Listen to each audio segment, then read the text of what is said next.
오늘 저희에게 주시는 하나님의 말씀은 마태복음 14장 22절부터 33절까지의 말씀입니다. 마태복음 14장 22절부터 33절까지의 말씀입니다.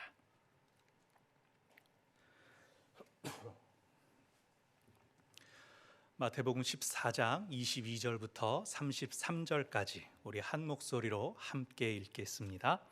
예수께서 즉시 제자들을 재촉하사 자기가 무리를 보내는 동안에 배를 타고 앞서 건너편으로 가게 하시고 무리를 보내신 후에 기도하러 따로 산에 올라가시니라.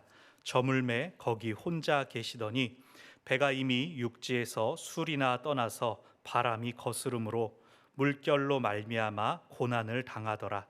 밤 사경에 예수께서 바다 위로 걸어서 제자들에게 오시니 제자들이 그가 바다 위로 걸어오심을 보고 놀라 유령이라 하며 무서워하여 소리 지르거늘 예수께서 즉시 이르시되 안심하라 나니 두려워하지 말라.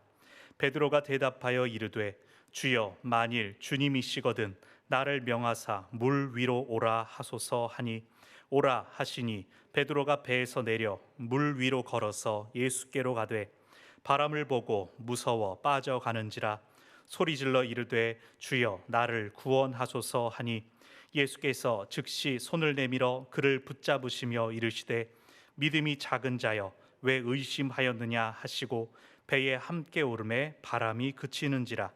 배에 있는 사람들이 예수께 절하며 이르되 진실로 하나님의 아들이로소이다 하더라. 아멘. 여러분, 물 위를 걷는 법을 아십니까? 물 위를 걷는 법? 머리로는 다 알고 계십니다. 제가 말씀을 드리는 순간 하실 겁니다. 근데 우리의 몸이 잘 따라가지를 못해요. 먼저 오른쪽 발로 물을 딛고 빠지기 전에 왼쪽 발을 올리고 빠지기 전에 올리고 이렇게 팍팍팍팍팍팍. 여러분 다 웃고 계신데 마스크 때문에 잘 안 보이는 겁니다. 만약 근데 예수님께서 이런 식으로 물 위를 걸어오셨으면 오늘 본문에서 제자들이 유령이다 하는 게 이해가 갑니다. 예수님께서 물 위를 걸으신 이적은 마태복음, 마가복음, 그리고 요한복음에 나옵니다. 그런데 오늘 본문은 다른 복음서에 나오지 않는 마태복음에만 나오는 내용을 전하고 있습니다. 예수님 말고 또 다른 사람, 물 위를 걸었던 어떤 사람에 대한 내용이 나오고 있습니다. 우리가 이미 전체 이야기를 잘 알고 있죠. 그래서 오늘 본문을 읽을 때 여러분 머리에 어떠한 그림들을 각자 떠올리셨을 것입니다. 여러분은 물 위를 걷는 베드로 혹은 물에 빠지는 순간의 베드로를 생각할 때 어떤 이미지가 떠오르십니까? 가장 익숙한 모습은 이제 물에 반쯤 빠진 베드로를 예수님께서 손으로 굳게 잡아주시는 그 모습. 사실 그것이 오늘 본문의 핵심되는 장면이기도 합니다. 그렇다면 베드로는 시간이 지났을 때 오늘 본문을, 오늘 있었던 이야기를 되돌려 볼 때 그는 어떤 이미지, 어떤 그림, 어떤 감정, 느낌을 떠올릴까요? 우리처럼 자신을 잡아서 건져주셨던 그 주님의 강한 손과 팔을 떠올릴까요? 제 생각이지만 베드로는 아마 자기가 밟았던 물의 느낌, 그리고 자기 눈에 보였던 그 파도의 출렁임들, 그런 것들을 떠올렸을 것 같습니다. 발바닥을 간지럽히다 못해 발목까지, 무릎까지 차오르는 그 물결, 그럼에도 발바닥이 물에 빠지지 않도록 단단히 받쳐 주던 그 수면, 예수님을 제외하고 물 위를 걸었다라고 성경에서 기록하고 있는 건 베드로밖에 없죠. 베드로가 다른 제자들 혹은 교회 성도들을 대상으로 여러분 물 위를 걸어보셨어요? 라고 물어볼 때 제자들이 물에 빠졌잖아요. 끝까지 못 갔잖아요. 누가 그렇게 말을 할 수가 있을까요? 예수님께서 오늘 베드로를 건져주시면서 왜 의심했니? 믿음이 작은 자야 라고 말씀하셨습니다. 그런데 다른 제자들도 왜 이렇게 믿음이 적었냐고 누가 말할 수가 있었을까요? 제 생각에 베드로는 이 배에 타고 있었던 어떤 사람보다 큰 믿음을 드러냈습니다. 오늘 본문 앞에 나오는 이야기는 오병이어 이적에 대한 기사입니다. 배불리 먹은 사람들이 예수님의 이적으로 인하여 마음이 들떴습니다. 흥분해서 예수님을 우리의 왕으로 세워야 되지 않느냐고 자기들끼리 소란하는 가운데 오늘 본문이 시작됩니다. 22절에서 예수님께서 즉시 제자들을 재촉하사 배를 타고 무리가 쫓아오지 못하도록 배를 타고 호수를 건너가라고 출발시킵니다. 당신께서 친히 제자들과 무리들을 분리시키셨고 예수님께서는 따로 산에 가셔서 기도하셨다라고 말씀은 전합니다. 그런데 먼저 배를 타고 갈릴리 호수를 건너던 제자들이 난관에 부딪힙니다. 이미 배가 밤새 무태에서 멀리 떠나왔는데 그 호수 한가운데에서 큰 바람을 만나게 됩니다. 갈릴리 호수에 실제로 돌풍이 불어서 마치 바다에 파도가 이는 것처럼 큰 풍랑이 일 때가 있다고 하죠. 잘 아시는 대로 제자들 중에 대부분이 어부였지만 그 자기들의 배를 스스로 통제할 수 없는 지경에 이르렀습니다. 얼마나 시달렸는지는 모르지만 아주 늦은 시간이 되도록 그들은 괴로움을 겪어야 했습니다. 25절에서 밤 사경이라는 시간이 등장합니다. 새벽 3시에서 5시 사이, 우리로는 이제 새벽 기도회를 딱 드릴 때쯤 됐을 때 호수 위에서 사람의 모습이 보였다라고 하죠. 새벽 기도 드리러 나오실 때 여러분 어떻습니까? 해가 뜨기 직전입니다. 어슴풀에 미명이 터오던 시간입니다. 하지만 무언가를 알아보고 식별하기에는 아직도 이른 시간입니다. 물 위로 배가 아니라 사람이 서 있는 걸 그냥 서 있기만 해도 무서운데 그 사람은 바람과 풍랑의 영향을 전혀 받지 않고 제자들을 향하여 똑바로 걸어왔습니다. 제자들이 유령이라고 겁에 질렸습니다. 풍랑으로 인한 피로에 혼란함이 더하였습니다. 그런 그들에게 음성이 들려왔습니다. 안심하라. 나니 두려워하지 말아라. 얘들아, 나 너네 선생님이다. 예수다. 라고 이름을 밝히지 않아도 그 바람소리 가운데에서 목소리만 들으면 알 수 있는 우리 선생님 예수님께서 나타나셨습니다. 단 한 가지 문제가 있었습니다. 예수님께서 물 위로 다니는 모습을 처음 보여주신 겁니다. 제자들은 귀에 들리는 익숙한 음성과 눈에 보이는 낯선 모습 때문에 더 혼란스러웠습니다. 이 상황에 베드로가 나서는데 뭐라고 했습니까? 정말로 주님이시라면 내게 명령해서 물 위로 오라고 하십시오. 그렇게 명령하십시오. 그러니까 주님께서 오라라고 말씀하셨죠. 근데 베드로가 참 대단한 사람입니다. 여러분 다른 제자들이라면 어땠을까요? 몇 사람을 생각해 봤습니다. 빌립, 계산에 능한 빌립은 아마 물에 발을 디뎠을 때부터 가라앉기까지 몇 초가 걸릴까? 건져내려면 얼마나 돈이 들까? 그런 걸 생각했을 것 같습니다. 도마, 의심꾸러기 도마는 물이 단단한가? 물을 수면을 눌러보지 않았을까요? 유다는 어땠을까요? 자, 30 받고 건널 사람 이렇게 하지 않았어요? 이거 좀 심한데? 근데 베드로는 어떻게 했습니까? 베드로는 예수님께서 말씀하시자 바로 배에서 내렸습니다. 물 위를 걸어서 예수님께로 나아갔습니다. 세차게 부는 바람을 보고 이내 믿음이 약해져서 물에 빠졌지만 예수님께서 건져주셨고 베드로를 데리고 예수님께서 배에 오르시자 바람이 곧 멎었다라고 말씀이 전합니다. 누가 베드로를 조롱하거나 놀릴 수가 있었겠습니까? 누구도 베드로에게는 신경 쓰지 않았습니다. 잠깐이나마 물 위를 걸었던, 그러나 이내 빠졌던, 예수님께서 건져주셨던 그 베드로는 이미 안중에 없고 오늘 말씀의 33절에서 모두가 예수님께 절하며 진실로 하나님의 아들이십니다 라고 고백했다고 이야기가 마무리가 됩니다. 이 이야기의 교훈이 뭘까요? 베드로가 끝까지 믿음을 지켰으면 예수님과 함께 물 위에서 만나서 손을 잡고 나란히 돌아왔을까요? 그러면 그냥 이 이야기는 우리의 믿음을 끝까지 잃지 말아라, 물에 빠지지 않게 조심해라, 그러한 교훈을 주는 것일까요? 그 말씀도 맞습니다. 말씀이 살아서 역사하시니 그 말씀으로 교훈을 받으시는 분들도 계셔도 좋습니다. 자, 근데 우리는 다시 오늘 본문의 첫 번째 장면으로 가겠습니다. 예수님께서 제자들을 재촉하여 보내신 그 지점으로 다시 돌아가 봅시다. 풍랑을 만나기 전까지 아직 자신들이 떠나왔던 그 땅과 무리들이 보이는 그곳을 배가 흘러가는 동안에 제자들은 무슨 이야기를 나눴을까요? 그들은 바로 직전에 있었던 그 오병이어 사건을 이야기했을 것입니다. 아직 제자들 안에도 그 흥분이 가라앉지 않았을 것입니다. 대체 예수님이 어디에서 그 빵과 고기를 내어서 사람들에게 주셨던 걸까? 또 제자들 중에 누가 더 많은 사람들에게 음식을 배달했을까? 누가 예수님 곁에서 예수님이 음식 꺼내는 거 봤어? 이런 잡담들을 하고 있었을 것입니다.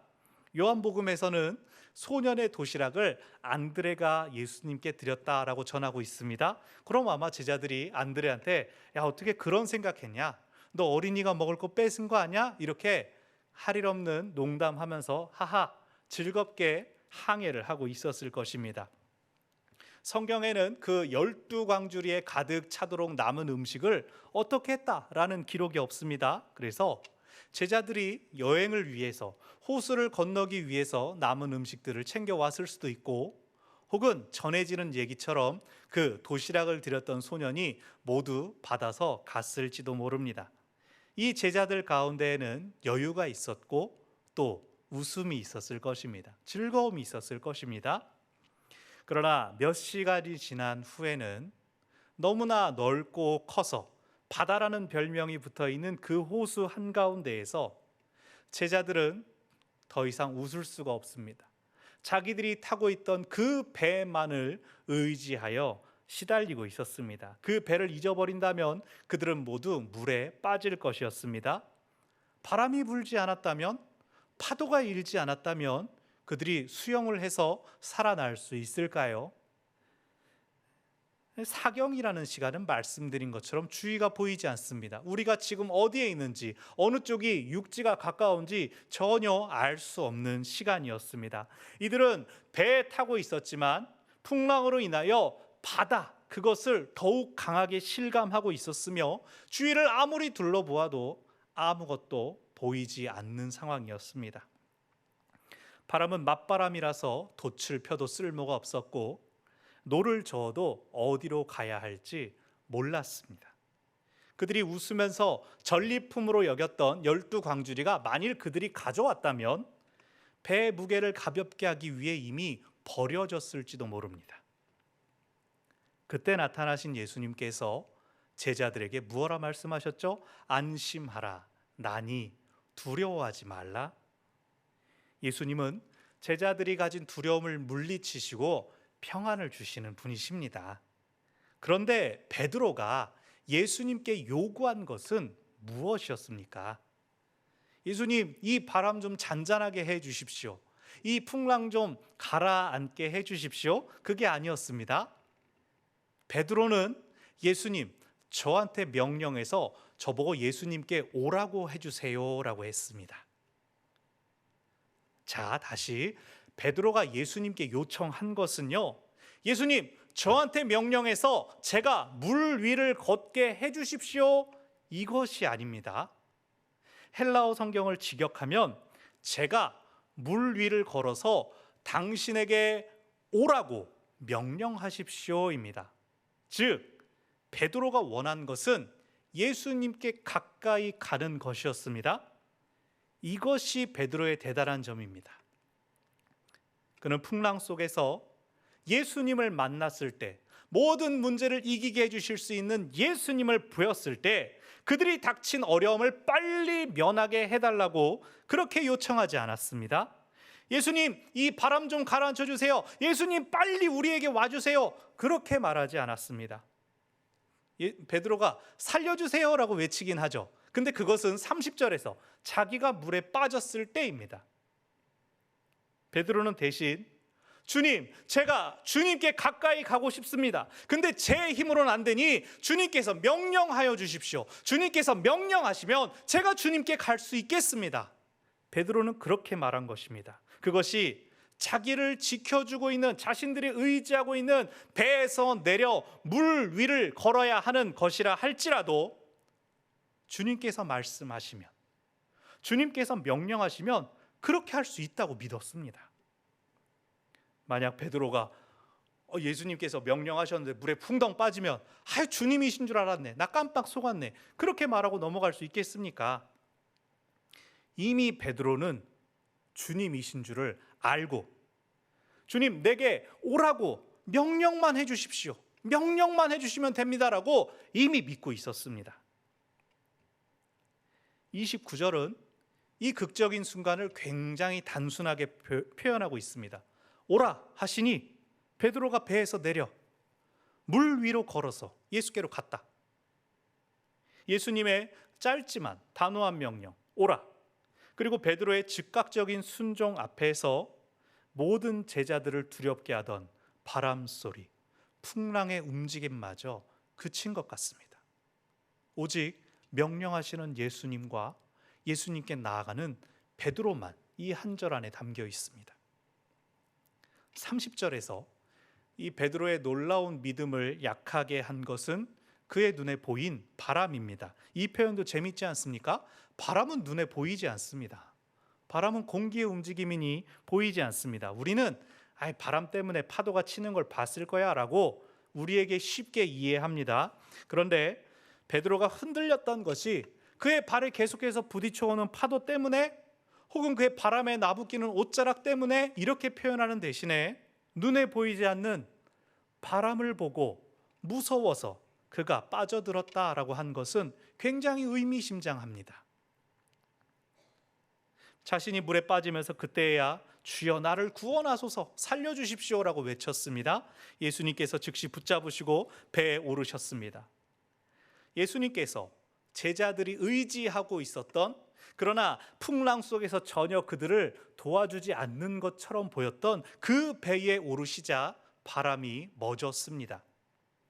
혼란에서 빠져나온, 구원받은 제자들이 예수님께 절하며 하나님의 아들이시다라고 고백을 했는데요. 1세기경, 그러니까 예수님과 비슷한 시기에 살았던 유대 역사가 요세푸스라는 사람이 있습니다. 그 사람이 쓴 역사 기록 중에 음브론이라는 책이 있습니다. 수월에 관하여, 천국과 지옥에 관하여 예수님 당시 유대인들이 어떻게 생각했는가를 보여주는 책입니다. 거기에 천국에 관해 이렇게 쓰고 있습니다. 천국에는 잠도 없고 슬픔도 없고 타락도 없고 걱정도 없는 곳이다.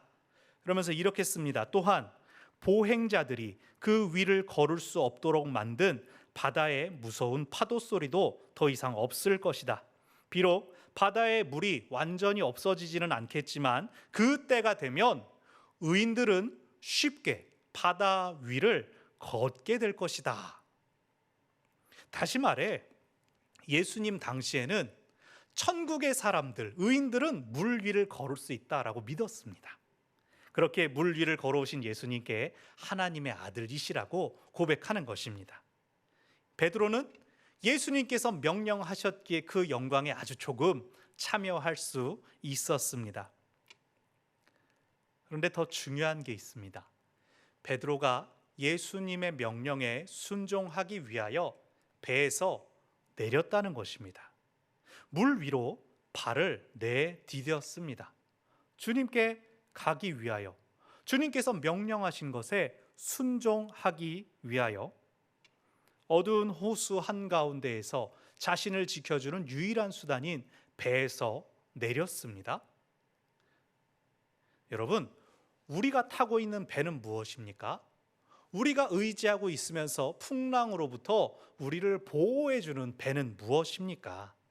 우리의 가정일 수도 있고 일터, 사회적인 지위나 물질적인 부일 수도 있을 것입니다. 그것들 자체로는 견고하고 아무런 문제가 없다 할지라도 우리가 최근에 겪어온 것처럼 질병, 전 세계적인 질병 혹은 다른 나라에서의 전쟁, 기근, 경제 위기 등으로 우리는 불안감을 느낍니다. 오늘 본문에서처럼 배 자체를 흔드는 바람, 파도, 주위에 깔려있는 어둠이 있을 때 배 자체는 괜찮습니다. 흔들리긴 하지만 배가 깨어지게 되었다. 오늘 본문에 그런 말씀 없습니다. 그러나 그 배에 있는 사람들은 고난을 느낍니다. 환난을 느낍니다. 어려움을 느끼고 우리를 살려달라고 부르짖습니다.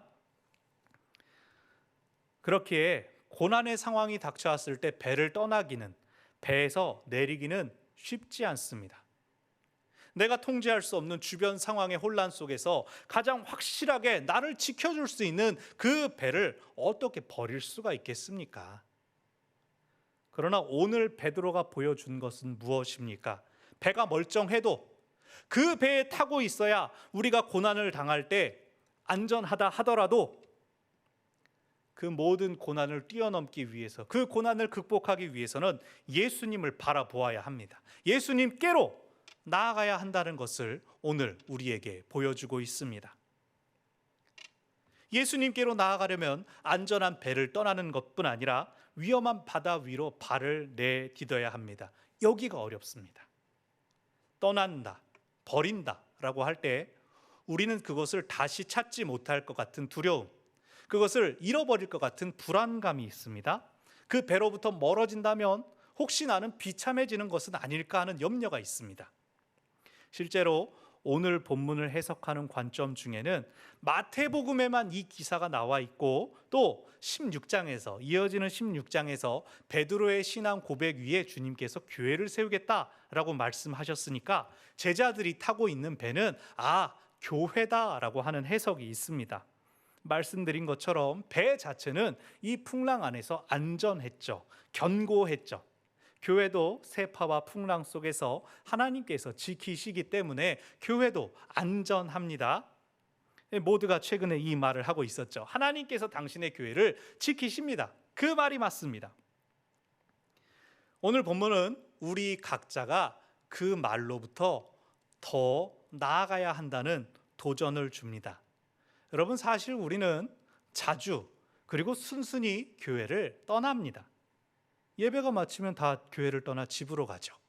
가족과 시간을 보내야 할 때, 일터로 나아가야 할 때 우리는 교회를 떠납니다. 눈에 보이는 이 교회가 어둠 속에 혹은 아무도 다니지 않도록 홀로 남겨지는 것에 대한 두려움은 아무도 없을 것입니다. 실제로 예배의 마지막 순서인 축도는 성도들을 세상으로 파송하면서 그들을 위해 올리는 축복 기도입니다. 하나님께서 교회를 지키신다라고 우리가 고백할 때 그것은 하나님께서 당신의 몸인 교회를 지키시듯 그분의 통치와 영향력을 마찬가지로 하나님의 몸인 우리가 우리의 삶의 자리, 가정과 일터와 관계 등으로 가져가야 된다라는 의미입니다. 그래서 하나님께서 친히 당신의 교회를 지키시고 교회는 성도를 보호합니다.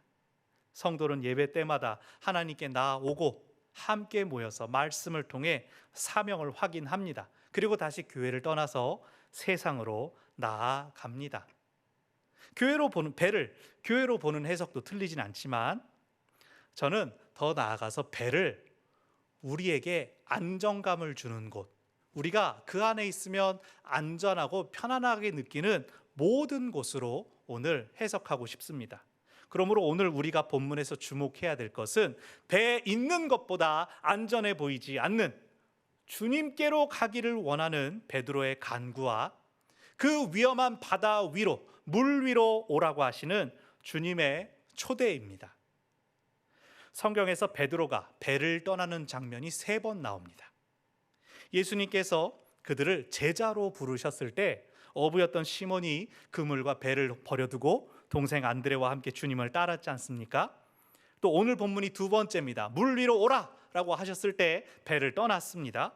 그리고 3번째로 배를 떠나는 것은 부활하신 주님을 만났을 때였습니다. 앞에 2번은 예수님께서 명령하신 것을 따라 배를 떠났지만 요한복음 21장에서 해변에 서 계셨던 분이 주님이신 것을 알자 베드로가 주님께 빨리 가까이 가기 위하여 먼저 상륙하려고 수영하려고 바다에 뛰어들죠. 선생님께 예를 갖추기 위해서 불편하지만 겉옷을 몸에 두르고 수영을 합니다. 3번째 그가 배를 떠날 때에야 자신의 의지로서 자신의 배를 떠나 주님께 향합니다. 베드로가 처음 그리고 두 번째 배를 떠났을 때는 그는 어떻게든 다시 배로 돌아오게 되었습니다. 예수님께서 많은 사람들에게 설교하실 수 있도록 배를 호수에 띄웠었죠. 오늘 본문처럼 호수를 건너가기 위하여 또 배를 띄웠습니다. 예수님께서 돌아가신 후에는 고기를 잡겠다고 배를 띄웠습니다. 그러나 세 번째로 배를 떠났을 때 그가 부활의 주님을 조우한 후에는 다시는 배로 돌아가지 않았습니다. 그는 고기 잡는 배를 떠나서 진정으로 사람을 낚는 제자로 교회의 지도자가 됩니다. 하나님은 우리에게 안전한 장소를 마련해 주십니다. 우리가 그 은혜를 받기 위하여 늘 기도합니다. 근데 우리가 어느 정도 안정이 되면 하나님은 다시 그곳을 떠나게 하십니다. 자녀가 장성하여 꿈을 이루기 위해서 혹은 가정을 이루기 위하여 부모를 떠나는 것처럼 하나님께서는 우리에게도 새로운 지평을 열어주시고 그곳으로 초대하십니다. 그곳에서 오라 하실 때가 있습니다. 안전함을 누리는 곳을 떠나는 것 결코 쉽지 않습니다. 그러나 그렇게 떠나는 사람들이 제자가 됩니다. 오늘 본문이 보여주는 것처럼 물 위를 걷는 자가 됩니다. 비록 물에 빠지면 어떻습니까? 예수님께서 즉시 건져주시는 걸 우리가 또한 보지 않았습니까? 실수와 실패가 있어도 부르심을 따라 배를 떠나는 훈련, 그 연습이 거듭되다 보면 언젠가 떠나야 할 때 직접 그 배를 떠날 수 있게 됩니다. 주님께 가기 위하여, 주님께 닿기 위하여, 주님을 향하여 내게 주는 안정과 평안을 비울 수가 있습니다. 말씀 앞에 선 여러분, 우리의 상황은 어떻습니까? 오늘 우리를 흔드는 것은 무엇입니까? 여러분 개인과 가정은 어떻습니까? 여러분의 자녀들은 무엇에 의해서 흔들리고 있습니까? 나를 주님께서 바라보고 계십니다. 그리고 말씀하십니다. 오라, 오라, 오라. 주님께서 부르시는 자리, 우리의 믿음을 시험하며 새로운 지평이 열리는 자리로 오라, 오라. 우리의 가정을, 일터를, 또 교회를 끊임없이 흔드는 바람과 풍랑이 있을지라도 우리가 주님께 시선을 고정한다면, 우리의 중심을 주님께 맞춘다면 우리가 내딛는 파도는 오히려 반석이 될 것입니다. 우리를 든든히 버틸 것입니다. 혹 그렇지 않더라도 주님께서 우리를 건지시고 살려주실 것입니다. 그리고 다시 나아갈 힘, 그 때를 위하여 준비되게끔 또 우리를 훈련시키시는 분이 우리 주님이십니다. 우리가 다 주님을 바라보며 주님께서 부르시는 그 자리를 향하여서 물 위를 걷는 저와 여러분이 되시기를 바랍니다.